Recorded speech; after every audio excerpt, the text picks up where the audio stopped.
mientras tanto, aprovecho para decir las gracias a todos los presentes hoy en el segundo día de las jornadas. Les recomiendo ver la exposición virtual de la Biblioteca Gonzalo Rojas del Instituto Cervantes de Bremen.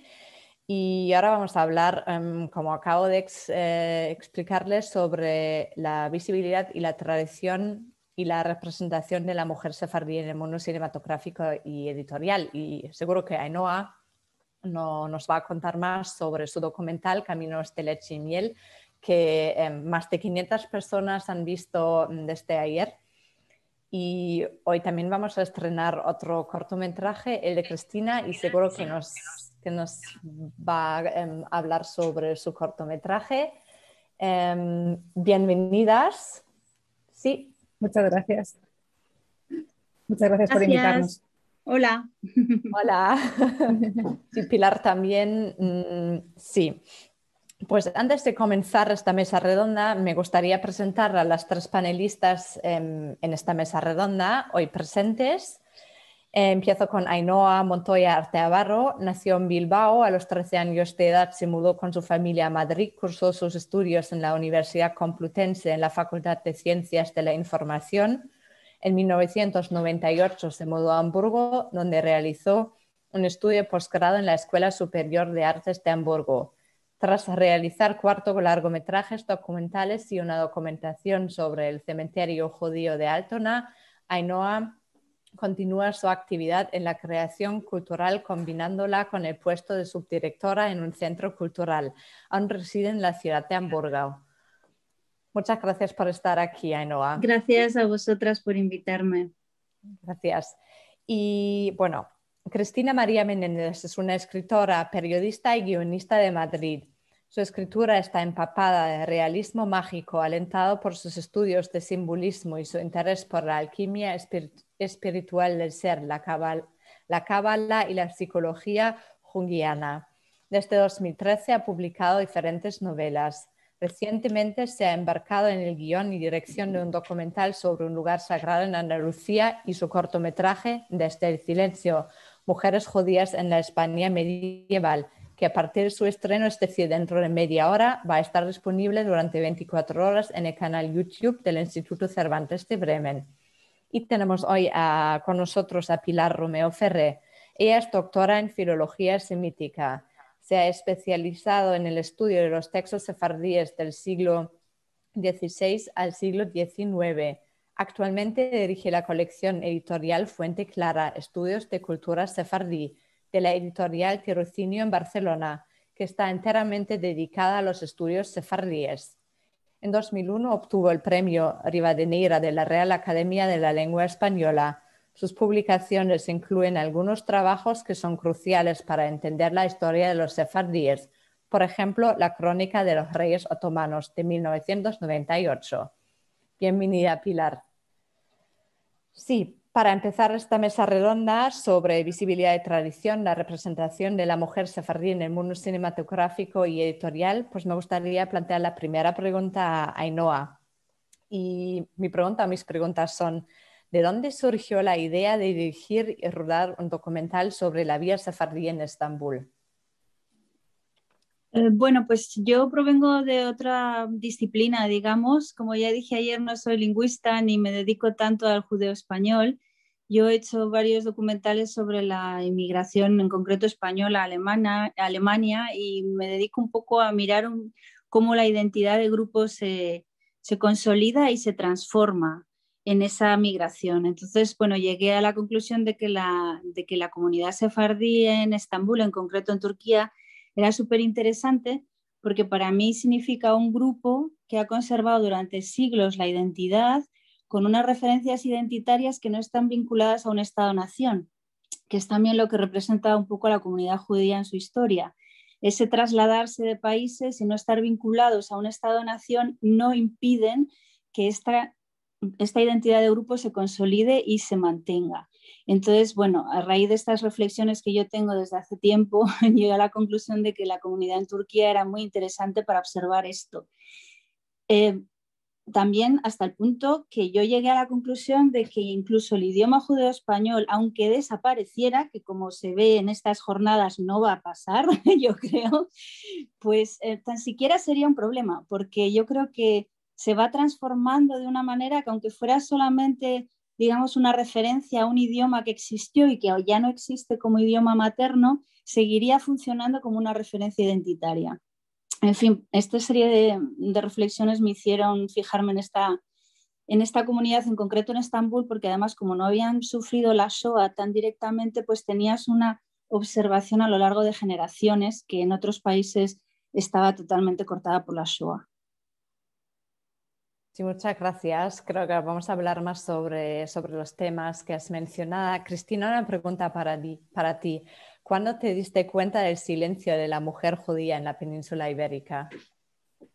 Pues bueno, este tema surgió a raíz del documental que estamos en fase de edición, que es sobre un lugar sagrado en Úbeda, y que se trata de una sinagoga que muchos expertos han comentado que podría ser del siglo X-XI.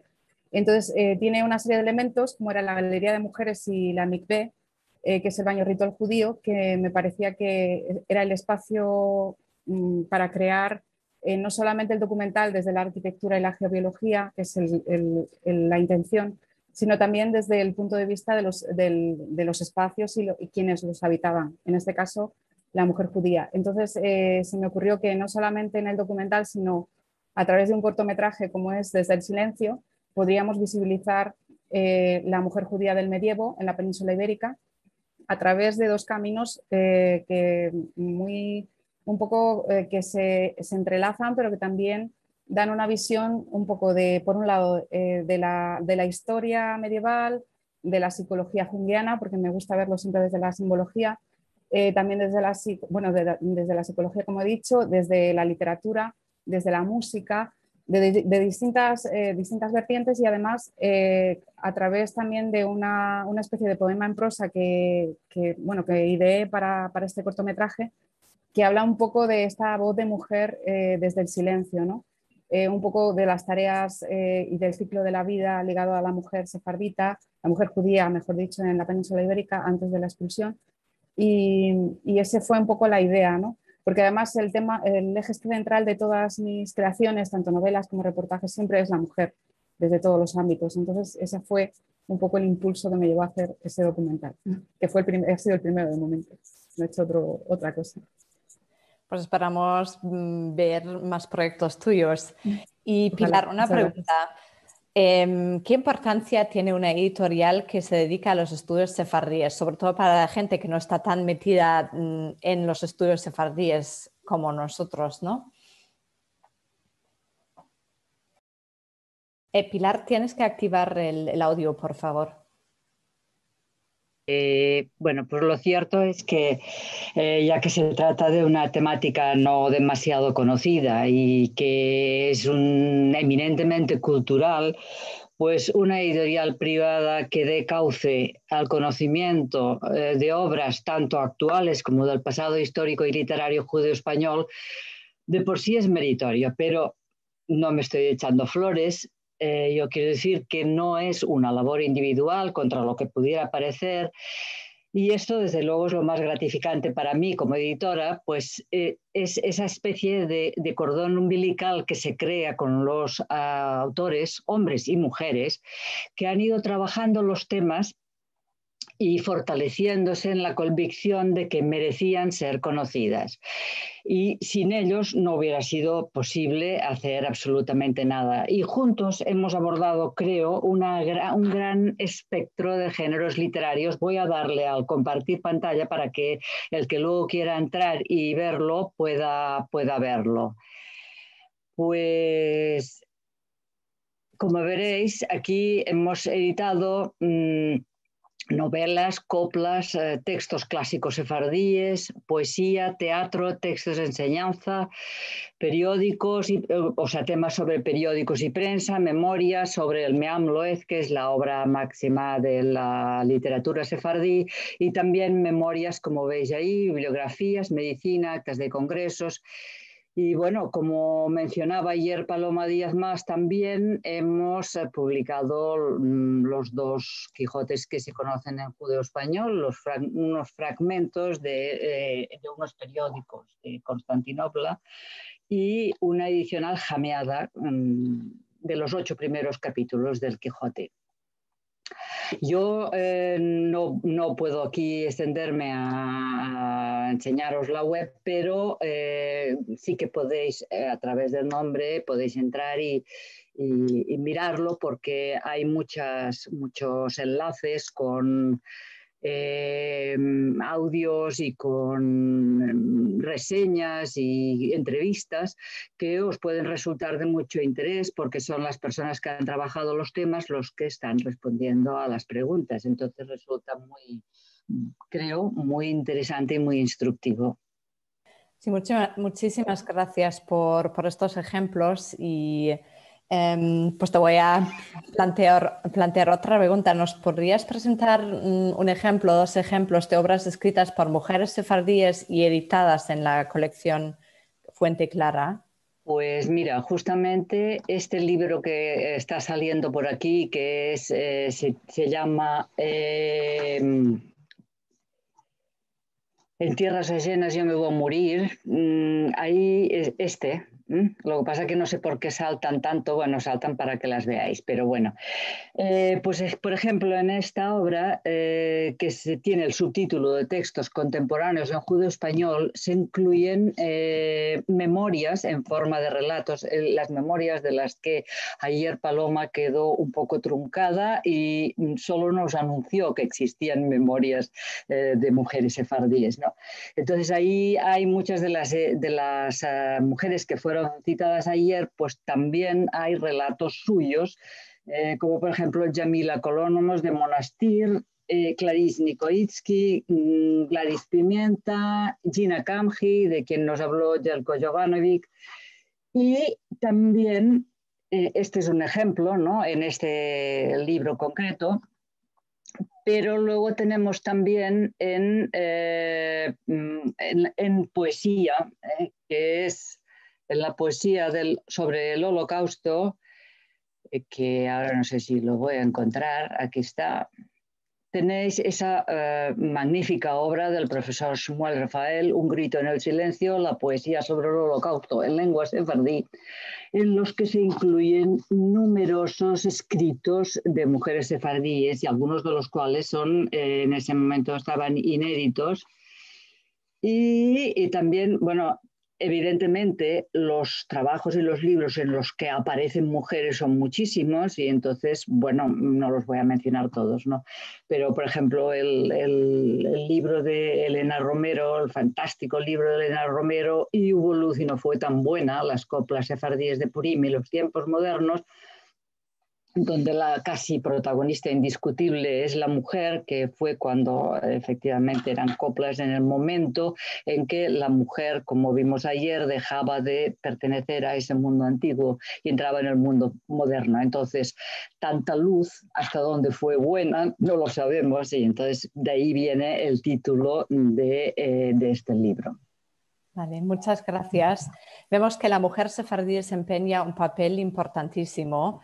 Y Ainhoa, una pregunta para ti. ¿Cuáles eran los retos en el rodaje del documental en Estambul y cómo entraste en contacto con tantas mujeres que vemos en Caminos de Leche y Miel de la comunidad sefardí?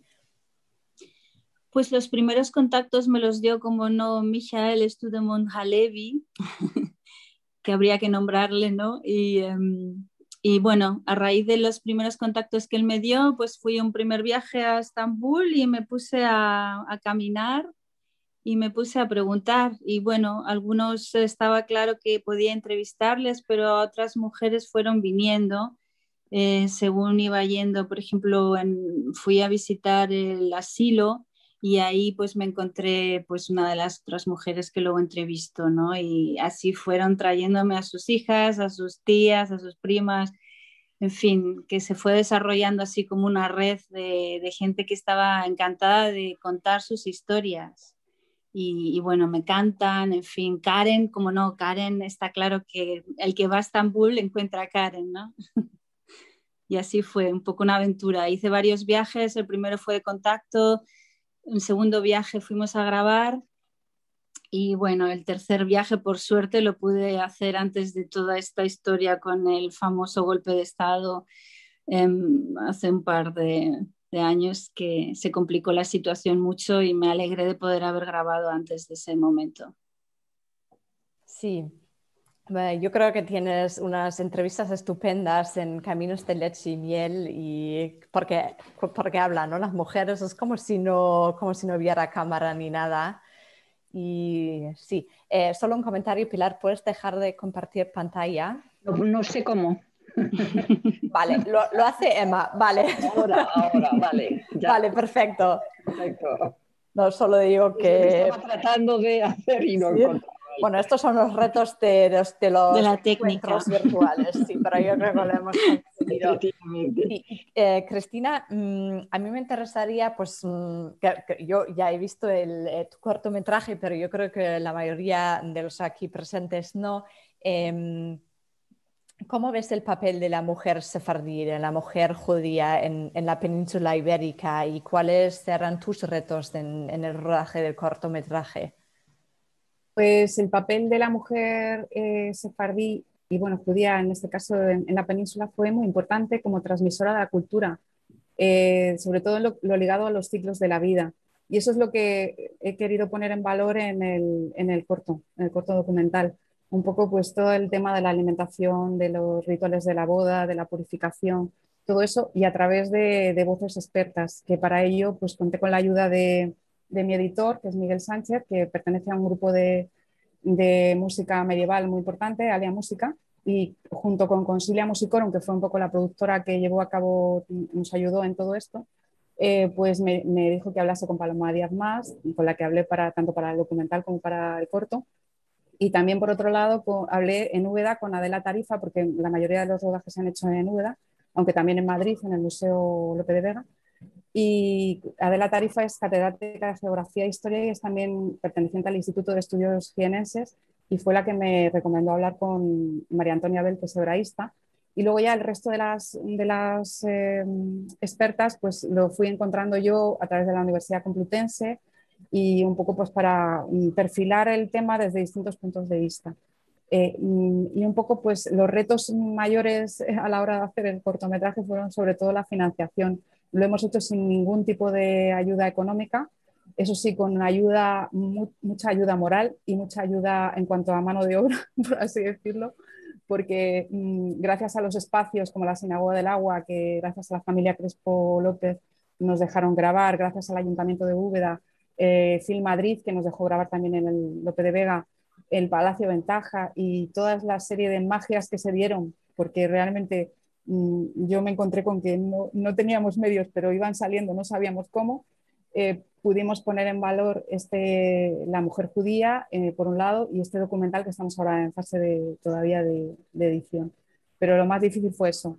Pero bueno, muy, muy, muy agradecidos a todos bueno, y dando gracias de poderlo haber sacado a la luz.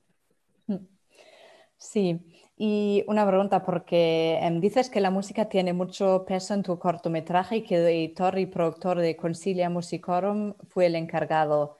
¿Y cuál es el papel que desempeña la música en tu cortometraje y por qué elegiste un versículo de Cantar de los Cantares? Pues la música para mí es fundamental en cualquier tema de cine. Vamos, a mí me lleva, me ayuda. Y entonces fue Miguel Sánchez el que me ofreció una serie de músicas para que eligiera y elegí precisamente Jonathan Betjabé, interpretado en la voz de Albina Cuadrado, que forma parte de Alia Música, pero yo no sabía lo que quería decir ni nada. Y me dijo Miguel Sánchez, en realidad la traducción se traduce en versículos cantados del Cantar de los Cantares y hablan un poco de lo que entona el padre de una niña recién nacida cuando es llamado a leer la Torá. Con lo cual me pareció una buena elección para ello y además es una música preciosa, es el cielo del cortometraje para mí. O sea, es así. Vale, muchísimas gracias. Y Ainhoa, pues ya has dicho que has trabajado muchos años sobre la construcción de la identidad en la migración ¿Y cuáles son tus reflexiones acerca de la identidad de la mujer sefardí en Turquía? Si nos podrías hablar sobre este tema. Pues en concreto de la mujer, como bien dice Cristina, yo creo que tiene todavía un papel fundamental en la transmisión, ¿no? Pero como bien dice Karen en un fragmento de la entrevista en la película, al cambiar el papel de la mujer y empezar a trabajar de igual a igual, digamos, pues ahora está la gran pregunta de cómo se va a seguir transmitiendo así como tradicionalmente la mujer hacía en casa. Se ve tanto en Estambul como en cualquier otro lugar, ¿no? La mayoría son las mujeres, las madres que van y siguen hablando el idioma que ellas tienen, así en plan pesado hasta que no hay otra opción que hablarlo y aprenderlo. Yo creo que es la dicotomía que yo encontré en Estambul fue un poco ese estado moderno en comparación con un estado más, pues como era el otomano, donde se respetaba la cultura de cada minoría, pues ahora estás inmerso en ese estado-nación moderno donde, bueno, hay otra serie de dificultades, ¿no? Y la cuestión es cómo se puede combinar todo eso, vivir una vida moderna y a la vez seguir manteniendo esa identidad tan antigua y poderla transmitir. Yo creo que se va a hacer porque se sigue haciendo de cualquier manera. Costará quizás más porque cuesta más estar más tiempo con los niños y tal. Y bueno, quizás la gente joven se va mezclando con otro tipo de gente que no es tanto de su comunidad y bueno, como en mi película sale, se van casando con musulmanes, entonces vamos a ver cómo sigue la cosa, pero seguro que seguirá transmitiéndose de una u otra manera. Sí, muchas gracias por contarnos sobre tu experiencia, que yo, mientras tanto, también pues, leo un poco las preguntas que hay en preguntas y respuestas. Y hay una pregunta o un comentario más bien que yo creo que encaja bien en la próxima pregunta, que sería ¿cuál es la recepción o cuál fue la recepción por parte del público, ¿no? Del cortometraje, del documental y también de los libros y textos editados? Y hay un comentario que dice, no sé cómo será hoy el cortometraje, pero sí quiero decir que en el documental de ER eché de menos la participación de personas de más bajo nivel social, pues las personas que salieron eran de clase social media y alta. Bueno, no sé, Ainhoa, si puedes responder a este comentario. Sí, es sin duda. Por eso metí el trocito del asilo de ancianos, porque representaba quizás otra clase social que existe y que ha existido siempre. Y bueno, es una serie de casualidades a la gente con la que voy dando. Yo tenía también, como bien Cristina sabe, no era un proyecto que se ha apoyado así con un montón de dinero y medios. Ha costado mucho sacarlo, entonces mis viajes eran también muy concretos y pude encontrar a la gente que pude encontrar. Yo hubiera deseado no solo gente de otra clase social, sino también más gente joven. Y lo intenté en mis viajes, me resultó difícil. O sea, el hijo de algunas personas pregunté, pero ninguno quería en realidad salir en la película y me quedé pues con la gente que está. Si hubiera podido hacer más viajes, quizás hubiera podido meter diferentes personas más, pero en fin, cuando los medios son limitados se hace un poco un par de viajes y lo que se consigue sacar en ese tiempo es lo que conseguí sacar. Sí, pues te entiendo perfectamente, Ainhoa, que pues a mí me pasó lo mismo con las entrevistas, ¿no? Porque primero, pues que la gente que todavía habla judeo-español, pues son personas mayores, ¿no? Y sí, por ejemplo, hay un documental de Rita Ender sobre las últimas palabras y es un documental en el que pues hace entrevistas a la gente joven. Pero claro, y el problema también es que hay que hablar turco o por lo menos inglés, que normalmente los jóvenes, pues como ya no hablan judeo-español, algunos sí que aprenden castellano, español moderno, pero también es esta barrera, ¿no? del idioma. Sí, esa película también la vi y bueno, es muy interesante ver qué palabras se han quedado, pero claro, es lo que tú dices, muchos quizás no hablaban un 100% judeo español o español, entonces también como yo no hablo turco, en fin, fue un proyecto complicado de realizar, ¿no? Y la gente joven era difícil de contactar, o sea, contactar sí, pero no que estuvieran dispuestos quizás a hablar. Y me hubiera gustado también mostrar un poco esa diferencia generacional, si los jóvenes son capaces de hablarlo así, los propios hijos de los protagonistas, pero una segunda parte quizás, ¿no? Cristina, conseguiremos dinero para hacer más películas de este estilo. Vamos a intentarlo, claro que sí. Vamos a intentarlo. Sí, sería un proyecto estupendo que contad conmigo para, para lo que pueda hacer yo. Y Cristina, ¿cómo fue la recepción de tu cortometraje por parte del público? Y si es un público muy especial que se interesa por la mujer judía en la península ibérica. Pues me sorprendió porque la verdad es que no me lo planteé en un principio y bueno, se presentan varios centros culturales en Madrid, también en una muestra de mujeres artistas y hubo bastante público entre hombres y mujeres, o sea, pero no era un público especialista ni tampoco judío, pero gustó bastante el documental. Y luego se me ocurrió hace un tiempo presentarlo en redes sociales en abierto durante unos días y yo pensé que no iba a haber mucho público y resulta que hubo 800 personas, que me quedé como muy sorprendida y con muy buenos comentarios, porque yo creo que hay mucha empatía y demás con la mujer en general y la mujer judía pues como parte de esa empatía, ¿no? Entonces yo creo que interesó bastante y gustó, o sea que bueno, muy contenta, la verdad, y muy sorprendida todavía. Pues felicidades y Gracias. Pues, ya le he comentado que no ayer bueno, hasta hoy más de 500 personas vieron el documental Caminos de Lerchingen. Y sí, porque hay otro comentario que, claro, pregunta cuándo se puede ver el cortometraje y digo dentro de, bueno, unos 6 minutos a partir de las 7:15 y 24 horas en el canal YouTube del Instituto Cervantes de Bremen, que, o sea, ustedes pueden relajarse y después, bueno, ver este cortometraje. Y pues nos quedan unos 5 minutos y pues también me gustaría que nos centráramos un poco en el papel de la mujer en el mundo cinematográfico y editorial. Y bueno, porque sois 3 mujeres aquí presentes, hacéis un trabajo estupendo y mi pregunta es, ¿pensáis que tenéis más dificultades, por ejemplo, para obtener financiación para realizar los proyectos que un colega masculino? Lo digo así como, bueno, dicotomía, pero vamos a ver qué respondéis. Bueno, por mi parte, no le veo diferencia el hecho de que sea hombre o mujer, o sea, los problemas son los mismos, es conseguir la financiación igual, ¿no?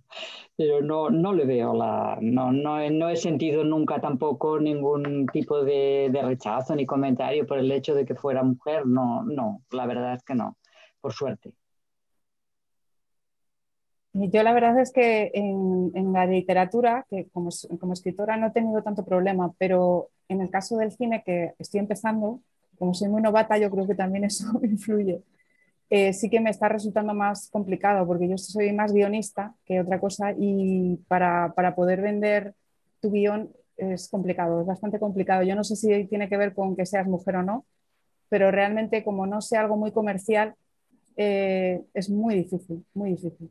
No sé lo que opina Ainhoa, que tiene más experiencia que yo, pero vamos, me resulta difícil. Es muy complicado, es un gremio muy complicado y bueno, no sé hasta qué punto por ser mujer como guionista quizás te encuentres con más dificultades, pero sí que es un gremio de hombres, digamos, donde como yo hablo por mi experiencia, cuando se es un hombre parece que siempre se sabe más de técnica, en concreto en el mundo del cine. Se venden de otra manera porque a primera vista es como, bueno, si es un chico sabe de lo que me está hablando, de cómo poner la cámara, de cómo editar, etcétera. Entonces sí que juega un papel. Yo pienso que es un mundo bastante impregnado por el hombre. Entonces hay que hacerse hueco un poco a codazos. También como directora tienes que lucharlo bastante para que se te respete que tú eres la que vas a decir cómo se va a hacer en ese momento, ¿no? O sea, esa lucha con los hombres técnicos que hacen la técnica sigue estando ahí. Yo sí lo veo. Lo que pasa es que, bueno, no implica que no consigues hacerlo. Lo que pasa es que hay muchas más personas, hombres, están en este gremio, digamos, ¿no? No sé si en el caso de Pilar, no sé, en el mundo editorial quizás está más igualado. No, efectivamente, porque hay muchas mujeres editoras, entonces no Y más, y en Barcelona, por ejemplo, también muchas. Entonces, bueno. Y luego tengo una ventaja que como me llamo Pilar y solo eso se entiende en el ámbito de España, pues nadie sabe si soy hombre o mujer. Así. Con personas de fuera, ¿no? Porque siempre me tratan de mister, ¿no? Bueno, vale. Bien. Bueno, eso me No, pasa a mí también en Alemania, Pilar, eso de Ainhoa aquí es como no sabe muy bien qué ponerme. sí, exacto. Solo que cuando me ven ya queda más claro, entonces ya empieza la dificultad. Sí, no, no, claro. No, es que son nombres, bueno, que son complejos para personas que no están acostumbradas, ¿no? O sea, entonces todo el mundo a mí me pregunta, pero, ay, pero es una mujer. ¿Y qué quiere decir eso? Pero Pilar, pues mira, sí, pero no pasa nada. Yo tendría una pregunta a Pilar en concreto y es cómo tiene éxito esta editorial dentro del mundo no judío. ¿En Cataluña se conoce? ¿O vas más Mm, allá de las fronteras y te centras más en este público interesado en el judío español, en la cultura judía, en la cultura sefardí?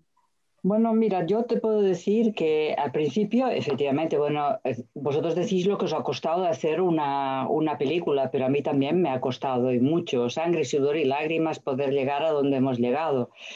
Pero si al principio notaba, pues eso, mucha reticencia, ¿no? Bueno, a ver, hasta cuándo llegará esto, ¿no? A ver si saldrá adelante, ¿no? Y la gente miraba y así. Pero ya después de un determinado número de libros y viendo la labor que se hacía y esto, pues ahora te puedo decir que hay muchas personas que se interesan y que hemos salido afortunadamente del reducto de especialistas o de gente interesada en el mundo judío o en el mundo sefardí, sino que ya preguntan por temas y por libros, personas que son, pues no sé, historiadores, por supuesto que los filólogos entraron antes, sobre todo los de hispánicas, ¿no? Y románicas. Pero ahora está entrando mucha gente, preguntan, que no tienen nada que ver con este mundo, pero quieren saber un poco más, ¿no? Incluso hay gente que a veces pregunta, pues mire, para conocer un poco, díganos cuál es un libro que podamos leer, que no sea complicado, ¿no? Y tal, bueno.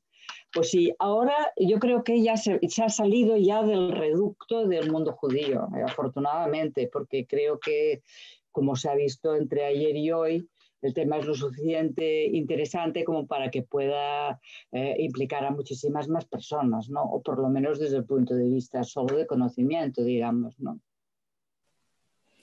Sí, yo creo que los estudios sefardíes y el judeo español pues despiertan interés, despiertan mucho interés y cada vez más. Y también nosotros aquí con estas jornadas pues queremos contribuir, ¿no? A otorgar voz y visibilidad no solo a las mujeres sefardíes, pero también a los estudios sefardíes en general. Y hay una última pregunta, y yo creo que es la pregunta perfecta para finalizar esta mesa redonda. Si vosotros creéis que se pueden hacer películas en judeo español, a modo de la película Unorthodox, que hay, pues que la mayoría de la peli es en yiddish. ¿Qué pensáis vosotras? Sí, yo creo que sí, después de ver un Ortodox y también el éxito que ha tenido y cómo llega también el idioma a través de estas plataformas, ¿no? De Netflix, sería un intento fantástico hacer una película de ficción con judeo español. La cuestión es en qué zona nos situamos, ¿no? Si vamos a Bosnia, si vamos a Estambul, habría que discutirlo entre los expertos y las expertas qué tipo exacto de palabras se van a usar, pero yo creo que sería una buena opción. Sí. Bueno, yo creo que es que lo que pasa con esto del tema de los films es que las películas que, por ejemplo, tratan el mundo judeo-español, yo escribí un artículo en homenaje a Tamar Alexander hace varios años ya, sobre la filmografía de los sefardíes, que se puede tratar, igual que se tratan las memorias, pues estudiar las memorias que están escritas por mujeres, pues se pueden tratar la filmografía. Y allí recogí pues cerca de no sé, desde luego más de un centenar. Yo no recuerdo el número, pero muchísimas películas que tratan el tema sefardí, pero que son absolutamente desconocidas. O sea, no sé, excepto alguna que, bueno, que sí, que ha pasado a través de los cauces normales. Los normales que nos salgan de no se sabe dónde. Entonces, claro, lo que habría que hacer, yo no soy experta, por supuesto, en cine ni nada, pero dar cabida a todo esto, o sea, insistir en que, bueno, que se pudieran ver esas películas y que la gente conociera un poco más sobre este mundo a través de los films, ¿no? Entonces, bueno, no sé lo que hay que hacer, pero algo habría que hacer. De la misma manera que pues Stiesel o la otra que habéis dicho han tenido un gran éxito y todo el mundo los ha visto porque les ha parecido un tema, pues, bueno, raro o exótico o tal, pues hay muchas películas en el mundo que son muy bonitas además. Entonces, bueno, no sé qué habría que hacer, chicas, pónganse. Cristina, Ainhoa. Pues no sé muy bien qué habría que hacer, pero desde luego cambiar la programación de la televisión, eso es lo primero, porque Sí. realmente tampoco en otro tipo de temáticas hay demasiada variedad y realmente hay que irse a otros canales para poder ver otro tipo de películas con otras miradas. Y bueno, canales, yo por ejemplo sigo mucho Filmin, no tengo comisión, con eso no me llevo comisión, pero realmente tiene películas muy buenas, que son pues de muchísimas temáticas, de muchísimos países, y creo que hay que abrir un poco la mente a no estar siempre viendo lo mismo. Entonces yo creo que va por ahí el tema. Sí, seguramente. Sí, pues muchísimas gracias a vosotras tres por participar en esta mesa redonda y por compartir vuestras ideas, vuestros proyectos y vuestras opiniones con nosotros. Y muchísimas gracias también a Cristina por el cortometraje Desde el Silencio, que ahora ya está en el canal YouTube del Instituto Cervantes de Bremen. Y ahora quiero dar la palabra a Emma Madaroso del Instituto Cervantes de Bremen. Muchísimas gracias. Gracias, Muchas Carolina, gracias a todos. Muchas gracias.